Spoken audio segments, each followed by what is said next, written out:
He stood just outside the canopy's edge, where the laughter didn't quite reach. Paper lanterns swayed above tables crowded with smiling faces. A slideshow looped on the screen. Childhood snapshots, school triumphs, the late-night study sessions Maya used to cry through. He'd been there for all of it, but his face never appeared. Once. Then came the program. She was listed. Her parents, siblings, mentors, even her freshman roommate had a mention. But him? Nothing. No one had said he wasn't invited. No one had said he was. He clapped when they cheered for her. He helped stack chairs when the guests went home. And when her father patted him on the back and said, "Thanks for all your help, kid," it felt more like a dismissal than gratitude. He wasn't part of the story. Not really. Just a footnote. That night he asked himself, when did I become invisible? He lingered by the drink table, swirling melted ice in a paper cup. The DJ announced Maya's name again, and cheers erupted. Her mother beamed, dabbing her eyes. Her father raised a toast. Her brother passed out cupcakes with her face printed in edible ink. He stood at the edge of it all, smiling, clapping, nodding when people made eye contact, which was rare. He'd been here since the planning stages. He'd designed the invitations when Maya was too stressed, helped edit her valedictorian speech, held her when she said she didn't think she could finish her thesis. But no one mentioned him. Not once. During the group photos, he offered to take them. No one protested. He snapped pictures of Maya with her family, her mentors, even her ex-roommate who hugged her like a sister. He waited for someone to say, "Let's get one with you too." But the moment passed. When the crowd thinned, Maya came over, glowing and flushed from all the attention. She kissed his cheek, murmuring, "Thank you for everything." Her tone was distracted. She was already looking past him, waving at someone else. Later that night, after the guests had gone and he'd helped load tables into the rental van, he sat on the porch steps, sipping warm punch. Ria, Maya's cousin, dropped beside him with a quiet thud. She offered him a flask. He declined. "You good?" she asked, studying him with a tilted head. "Yeah." He lied. They sat in silence for a while. Crickets sang. The porch light buzzed. Then she pulled out her phone. "I probably shouldn't show you this," she said, "but I feel like you should know." She tapped a few times, then handed him the screen. Group chat. Maya, a few friends. Some messages were old, some new. His name came up again and again, always in lowercase. Never fondly. He's sweet, but it's getting exhausting. He acts like this is his win too, calm down. IDK, how to get space without him sulking, lol. And then, a party isn't a wedding. He doesn't need to be everywhere. His hands went cold. He reread the lines. Twice. "Sorry," Ria said softly. "She's different around them. I don't think she even realizes it." He gave the phone back without a word. It was one thing to be forgotten in the program, overlooked in the photos, omitted from the toasts. He'd told himself it didn't mean anything. Maybe it was a mistake. Maybe they just forgot. But this wasn't forgetfulness. It was intention. She had erased him with full awareness, and worse, mocked him for caring. The silence he'd been swallowing for years suddenly echoed in his chest like a scream.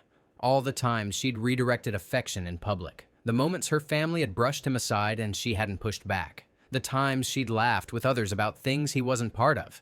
Things he thought they'd built together. He wasn't paranoid. He wasn't sensitive.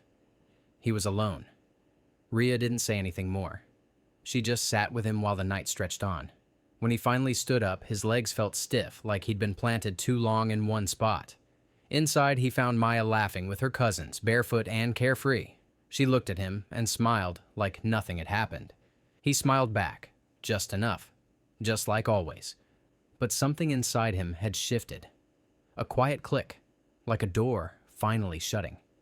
He stared at the screenshots long after Ria had gone inside. His thumb hovered over the images, zooming in and out, as if looking closer might change the meaning. But it didn't. Her words didn't soften. The sarcasm didn't fade. The ache behind his ribs wasn't just sadness. It was shame. He'd clung to a version of her, a version of them, that didn't really exist. And somehow her betrayal made him feel foolish. like he'd been the one pretending too hard. He opened the family group chat, the one Maya's dad had created for updates and joyful news. Dozens of messages over the last week, party plans, catering choices, baby pictures, old family jokes. His name never appeared once. He'd helped behind the scenes, but they'd never really seen him. He copied the screenshots, attached them, and typed, "Let me show you what your perfect daughter really thinks of me." Then he hit send. The message landed in a silent ripple. Blue ticks began to appear one by one, seen by Maya's father, then her mother, then her sister, cousins, an uncle. All the names, all the faces that had smiled past him that afternoon. No one replied. The minutes dragged. He watched the dots of the typing indicator flicker on, then disappear. Nothing. He put the phone down, but his heart kept racing. Maybe they were stunned. Maybe someone would call.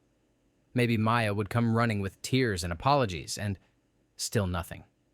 The group chat continued to sit there, suspended in digital purgatory.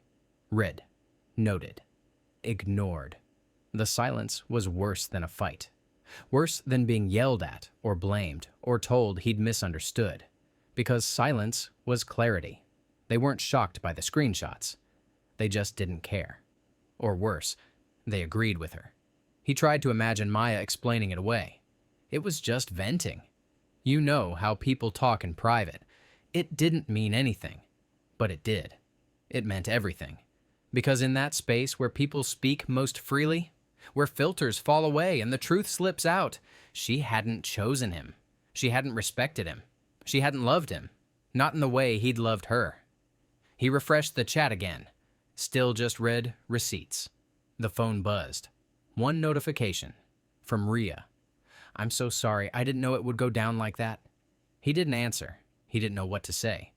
For a long time, he just sat on the edge of the bed, staring out the window. The sky had begun to lighten with the first gray hints of morning. Birds stirred. Somewhere down the street, a car door slammed. It was strange how quiet heartbreak could be. No shouting. No grand exit. Just a message sent into a room full of people who looked right at him and turned away. That, he realized, was the real end. Not the screenshots. Not even Maya. It was the moment he finally saw what had always been there. He was never really part of the picture. Only convenient. Only quiet. Only background. And now he was done. The silence stretched into days. No responses in the group chat. No calls. No messages.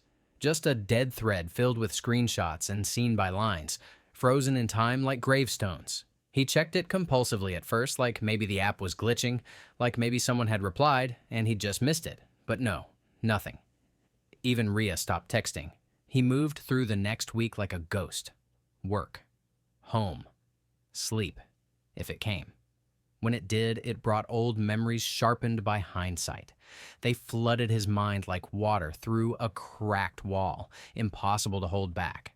The time Maya's dad had asked if he was still in school, after he'd already graduated. The birthday dinner, where he'd paid the bill, and her mother said, "That's sweet of you." Maya always did find the quiet ones. The vacation photos he'd taken, dozens of them, but had only appeared in 2, both blurry. He'd brushed those moments off back then, thought, they don't mean anything. It's just how they are.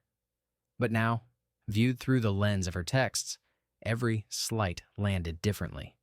He hadn't been part of the family. He'd been tolerated. No, not even that. He'd been invisible. The memory that hit hardest came quietly just before sleep one night. Maya, curled up on his couch, holding his hand. She'd looked over at him and said, "I feel safest with you. You're the one person I never have to perform for." He'd smiled, stupidly proud. Now he wondered if what she really meant was, "You're the one I don't have to impress." The difference cut deep. He nearly deleted the chat a dozen times, but he couldn't. Not yet. Proof mattered. Even if no one acknowledged it, he knew. Then, 4 days after the party, a small envelope arrived. No return address, just his name, handwritten in Maya's sharp, familiar script. Inside was a single folded note. You deserve the truth. But not everyone on your side is being honest either. Start asking the right questions. He stared at it, fingers tightening around the paper. There was no apology, no explanation, just that sentence, wrapped in a riddle. His side? What side? He didn't have a side. Unless she meant Rhea, or someone else he hadn't thought to question. He pulled out his phone, scrolled to Rhea's last message. I didn't know it would go down like that. It struck him now. What exactly had Rhea expected would happen? Why had she kept those screenshots in the first place? Why share them then, and not earlier? And if she'd really cared, why hadn't she said anything since? His chest tightened. The betrayal he thought he understood was suddenly cracking open in new places. The truth wasn't just that Maya had mocked him. It was that he had no idea who had been watching, and why. The collapse he'd been trying to contain wasn't quiet anymore. It echoed inside him, relentless. Maybe he hadn't just been erased. Maybe he'd been used. He folded the note again and slipped it back into the envelope. Then he looked out the window, watching dusk settle across the street. It was the kind of stillness that came right before a storm. And for the first time in days, he didn't feel like retreating anymore. He felt like digging. He didn't call ahead. It wasn't about catching them off guard. He just didn't want to give himself a chance to back out. The house looked exactly as he remembered. Neatly trimmed hedges, a brass welcome sign on the porch, a wind chime that sang with every breeze. Everything about it felt curated, intentional, like a family always preparing for guests, always performing for someone. He knocked. A moment later, Franklin answered the door, blinking at him with the same polite detachment he'd worn at the party. "Oh," he said. "Did Maya ask you to come by?" "No," he replied. "I came for myself." Jeanette appeared behind him. "Is everything all right?" "Yes," he said. "I just need 10 minutes. Then I'll be gone." They exchanged a glance but stepped aside. He walked into the living room, the scent of fresh flowers and lemon polish nearly overwhelming.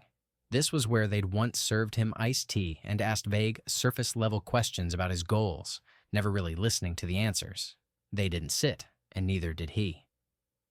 "I know you saw the messages," he began, voice calm, even. "I know you read what Maya said." Jeanette crossed her arms. Franklin's mouth thinned into a tight line. "I'm not here for an apology," he continued. "I'm not here to argue or make things harder for her. I'm here because, for too long, I let silence pass for acceptance." He paused, letting that settle. "I was there for her, always. Not for credit, not for praise. But I thought love, real love, earned a place, a seat at the table. And I thought if I was just steady enough, quiet enough, helpful enough, I'd be seen." Franklin shifted his weight but said nothing. Instead, I was tolerated, mocked behind my back, left out of moments I helped build. Jeanette opened her mouth, but he held up a hand, gently, without hostility. "I'm not blaming you for everything, but I'm also not going to pretend your silence didn't speak volumes. You watched me show up again and again.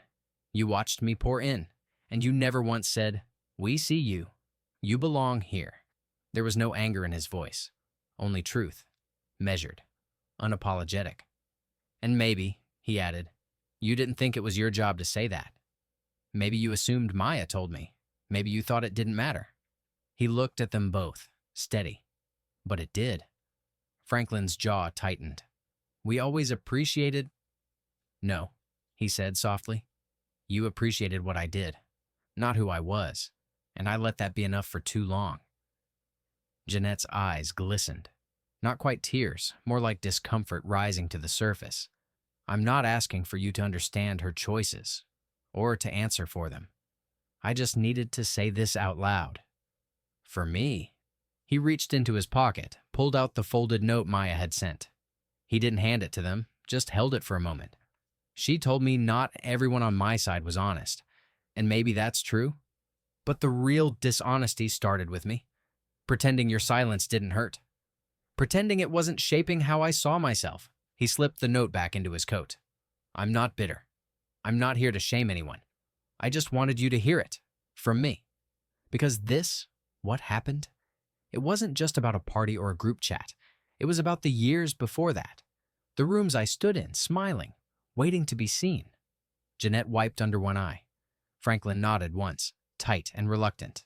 He took a breath, then stepped back toward the door. I wish Maya well. I wish you both well. But I won't disappear quietly anymore. That part of me is over. He left without slamming the door, without waiting for a reply. The wind chime tinkled softly behind him. And for the first time in a long time, the silence didn't feel like erasure. It felt like peace. He hadn't planned to post it publicly. But a few days after his visit to Maya's parents, with the envelope still tucked inside a drawer and the silence of the group chat still ringing in his ears, he typed out the story. Not out of vengeance, just clarity. He left out names. No drama, no rage, just the screenshots. The moment he realized he'd been erased, and the quiet unraveling that followed. He ended with a single line. Sometimes the loudest kind of love is the kind that disappears when no one's watching. He expected a handful of likes, maybe a private message or two from friends. He didn't expect what came next. It spread slowly at first, then suddenly. Shared, reshared, commented on by strangers who saw themselves in his words. Messages poured in. People thanking him for putting into words the quiet ache of being overlooked, of investing in people who never truly made room for them. Some were distant relatives, second cousins, in-laws, who said they'd always noticed the way he hovered at the edges of photos, always helping, never included. One of Maya's aunts wrote, "You deserved more than we gave you. I'm sorry." He didn't know how to respond to most of it. He just let it come. And then, one morning, in the cereal aisle of the grocery store, he turned and found himself face to face with Leon, Maya's cousin, older by a few years, the one who'd once joked at a barbecue. "Still hanging around, huh?" With a smirk that now echoed differently in his mind. Leon stood stiffly, holding a box of granola. "Hey." He nodded in return. "Hey." They stared at each other for a second too long before Leon spoke again. "I saw the post," he said. "Didn't comment. Felt like anything I said would be too little. Too late." He shrugged, eyes on the shelf now. "I wanted to say I was wrong. About a lot. I saw how much you did for Maya, and I still didn't take you seriously. Thought you were just, background." He winced at his own words. I never really thought about what that meant. How that must have felt. He let the words sit between them, not rushed, not dramatic, just honest. Leon cleared his throat. "I don't expect anything, man. I just wanted you to know. You mattered, whether we acted like it or not." It would have been easy to brush it off, to nod and walk away, but something in Leon's voice, the humility, the awkward courage, held him there. "Thanks," he said finally. "That means more than you think." Leon smiled, a little unsure. "Cool. Well, take care." And just like that, he was gone. He stood there a while, the moment still lingering in the quiet of the aisle. It wasn't loud, it didn't fix everything, but it was real. Later that evening, he scrolled through his inbox. More messages, more echoes. And with each one, the weight he'd been carrying seemed to lift. Not all at once, but piece by piece. He realized something then. Healing isn't a headline. It's not a confrontation or a final word. It's in the quiet echoes. The ones that arrive unexpectedly with no grand entrance. It's someone seeing you in a grocery store and choosing to say something they could have avoided. It's someone admitting they were wrong without demanding forgiveness.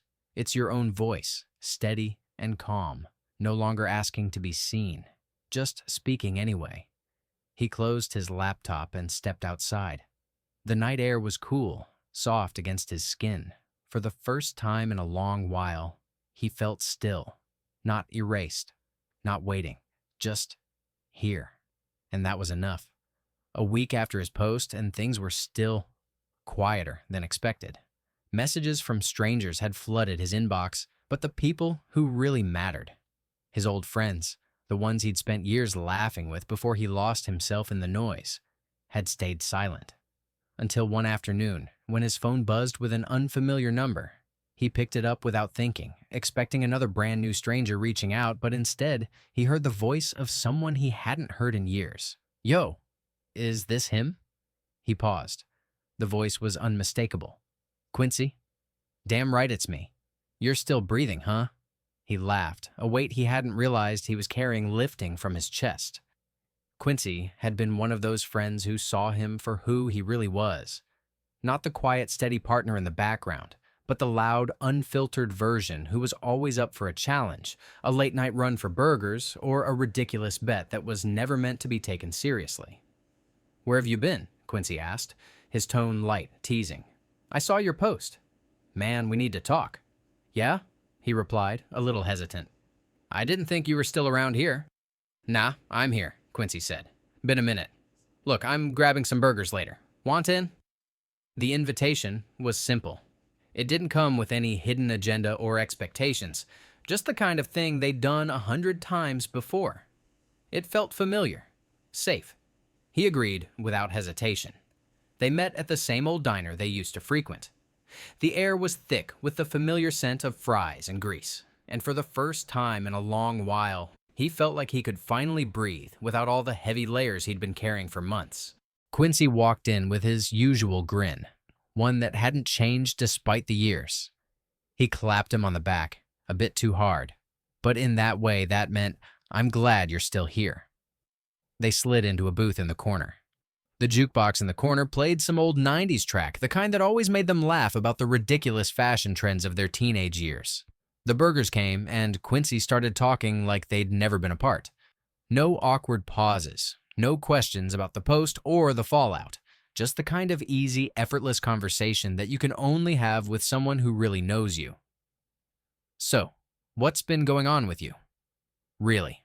Quincy asked between bites. For a moment, he didn't know where to start. Everything felt so different now, so much clearer than it had in months. But there was something freeing about sitting across from Quincy. No judgment, no expectation. Just a friend who was genuinely interested. Honestly, he began, I've been feeling like I lost myself for a while. You know, like I was too busy trying to be what everyone needed me to be that I forgot about who I actually was. Quincy's expression softened. Man, I get it. People forget how to just be sometimes. We get caught up, and we end up playing roles we don't even want to play. He nodded. I didn't realize how much of it was about being seen. I've been trying so hard to be invisible to avoid conflict, but then it was like I woke up and realized no one ever really saw me at all. Quincy didn't rush to fill the space. He chewed thoughtfully, watching him as if weighing his words. Well, I see you, Quincy said with a grin. And you know what? I'm glad you're waking up to it now, even if it took a little chaos to get there. The conversation shifted. They joked, caught up on mutual friends, and talked about the absurdity of life's little moments. The weight that had been hanging over him for so long began to lift. He realized then that the connection he'd been craving, the one he thought had been missing for so long, wasn't something to chase. It was something to allow. With Quincy, there were no questions about his choices. No need to explain himself. No performances. Just being in its simplest, most honest form. For the first time in ages, he didn't feel invisible. He didn't feel like he was standing on the outside looking in. He felt like himself. Loud, imperfect, and at peace. By the time the burgers were gone and they were walking out into the cool night, he didn't want to let go of the feeling. The realization that real friendships didn't need to be earned. They were just there. No expectations, no judgment, just being seen. It had been a week since he'd sat in that diner with Quincy, the air thick with laughter and the kind of honest conversation that made him feel more himself than he had in a long time. The weight he had carried for so long was finally starting to lift piece by piece as he reconnected with who he truly was, someone worthy of being seen, not for what he did, but for who he was. He stared at his phone, fingers hovering over the screen. The first post had been born from frustration, from the raw ache of invisibility. It had spread, a ripple of truth that gave voice to a silent ache others had carried too. But now, he wanted to share something different, not out of anger, but out of reflection. He wanted to close that chapter, not with bitterness, but with clarity. The cursor blinked at him, waiting for the next line. Slowly, he began to type. A lot has changed in the past few weeks, and I've learned a few things along the way. He paused, rereading the words. He could already hear the voices, the ones that expected more drama, more anger, more revenge, but that wasn't what he wanted, not anymore. This was his story, his truth, and it was time to share it without the noise. First, silence can be loud. It can drown you, make you question your worth, and convince you that you're invisible. I spent so much time performing, trying to be everything everyone needed me to be, that I forgot to be who I am. And in that silence, I lost myself. I became so caught up in being quiet and patient and helpful that I forgot that I deserved to be seen too. He let out a slow breath as his fingers continued to move, the words coming more freely now. It felt good to write this. It felt like stepping into the light after so much time spent in the shadows. The truth is, I didn't know my own worth. I let silence convince me I wasn't enough unless I was constantly giving, constantly being the steady, dependable one. But I've learned that true worth doesn't need validation from anyone else. It doesn't require you to perform, to be perfect, or to wait for someone to finally notice you.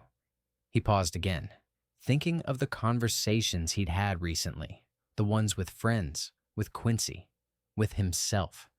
He wasn't writing for validation anymore. This wasn't about making anyone feel guilty. It was about finding peace with himself. I also learned that healing isn't loud.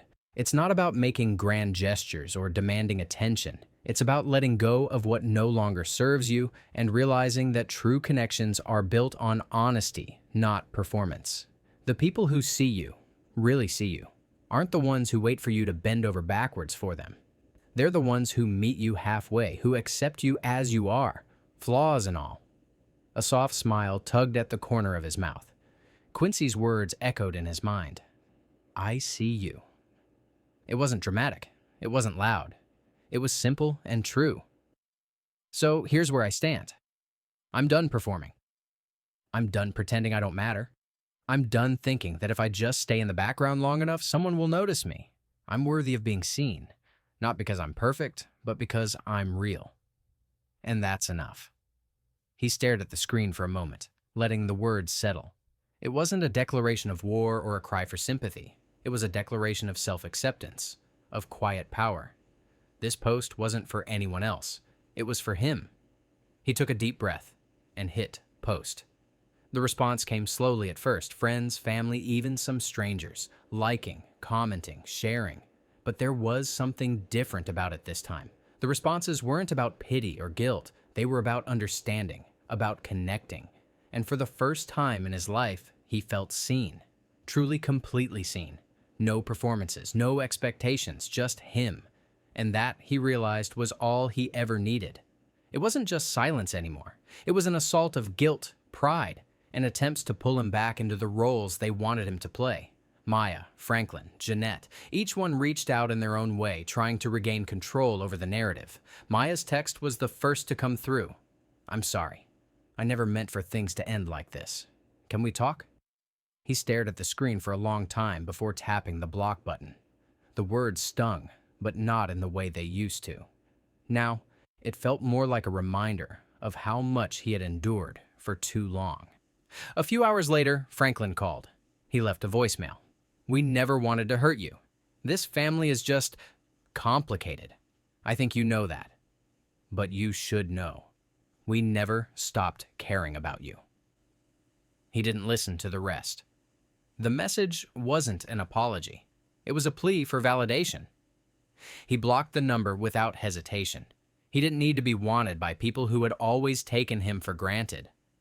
Then Jeanette sent a message, more direct than the others. You don't understand. What Maya did, it wasn't personal. We tried to include you, but you always stayed in the background. It wasn't fair to blame her. And it wasn't fair to make us feel like we failed you. Her words twisted, contorted, as though she couldn't see the reality he had lived in. She wasn't apologizing. She was defending the lie they all had been complicit in. He didn't respond. He didn't need to. He blocked her, too. It wasn't about anger anymore. It wasn't even about vindication. It was about finally accepting that some people would never understand him, no matter how many explanations he offered. Their version of him was just that, the version they needed him to be. And he didn't owe them anything, not his time, not his energy, certainly not his forgiveness if they couldn't even offer the basic decency of understanding. He sat in silence, the familiar hum of the world outside a constant reminder that the storm was over. He no longer needed to be understood by people committed to misunderstanding him. He was free. For the first time, he felt something different than anger or bitterness. He felt calm. He felt like he could finally take a deep breath, let go of the weight they'd imposed on him, and keep moving forward.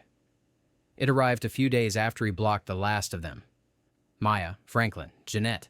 A plain white envelope, simple and unmarked, slipped into his mailbox with the kind of quiet finality that matched everything he had been feeling. Curious, he opened it. Inside was a single card with no signature, just a note that read, "To the one who finally said it." He blinked, turning the card over to check for any further message, but there was nothing. Only a crisp $100 bill tucked neatly inside. He felt a strange calm wash over him, the kind of peace that couldn't be explained. The card didn't make things right with Maya or her family. It didn't undo the hurt or the long months of feeling invisible. It wasn't an apology or an attempt to make amends.